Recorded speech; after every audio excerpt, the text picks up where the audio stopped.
आणि तुमच्या बुडात दम असेल तर आम्हाला फासावर चढवा. आम्ही निधड्या छातीनं लढतोय, निर्भीडपणे लढतोय, शेतकऱ्यांसाठी लढतोय. याचं श्रेय आम्हाला कुठलं घ्यायचं नाही, पण ज्या ज्या वेळी अन्याय होईल त्या त्यावेळी आम्ही समोर येईल.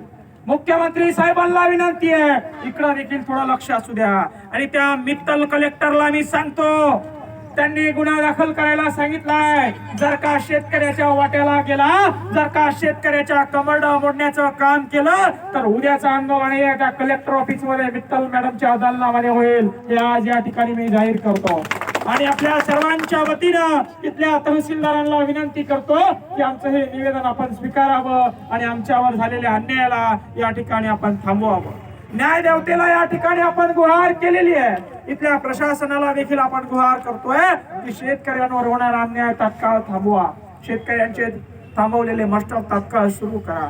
पुन्हा जर का उपोषण करण्याचं काम पडलं, पुन्हा जर का आम्ही इथं उपोषणाला बसलो तर ते उपोषण आंदोलन शांततेत होणार नाही, त्याचा उद्रेक झाल्याशिवाय राहणार नाही, हेही आपण या ठिकाणी लक्षात घेतलं पाहिजे.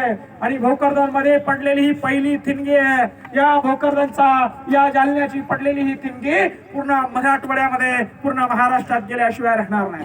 आणि आज या माध्यमातून प्रत्येक मराठी तरुणाला, महाराष्ट्राच्या प्रत्येक शेतकऱ्याच्या तरुणाला माझं आव्हान आहे, अरे उठा, जागे व्हा, यांच्या मागे पळू नका. स्वतःच्या वापरासाठी प्रत्येक अधिकाऱ्याच्या टेबलावर प्रश्न विचारायला शिका. तुमच्याकडे मोबाईल आहे, भ्रष्टाचार अधिकारी पैसा मागत असेल तर त्याचं लाईव्ह करा, त्याला उघडं पडा.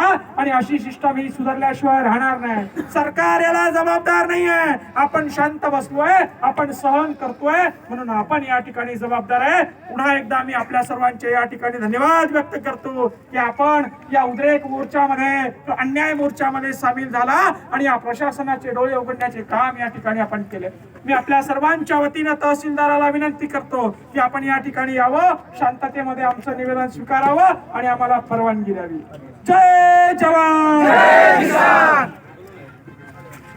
बाकीचे सर्व बसेल राहा, खाली कोणी सुटू नका, सर्व बसेल राहा.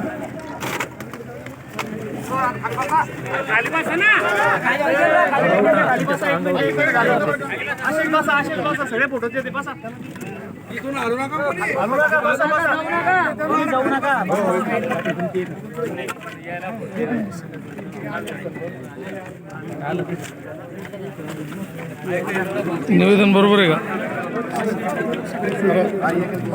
बरोबर काय बाकीचे सर्व थांबा.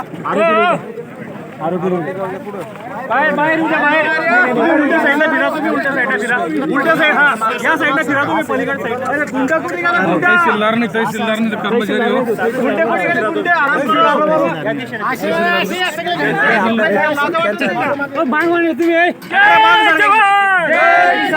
माग सारख्या सगळे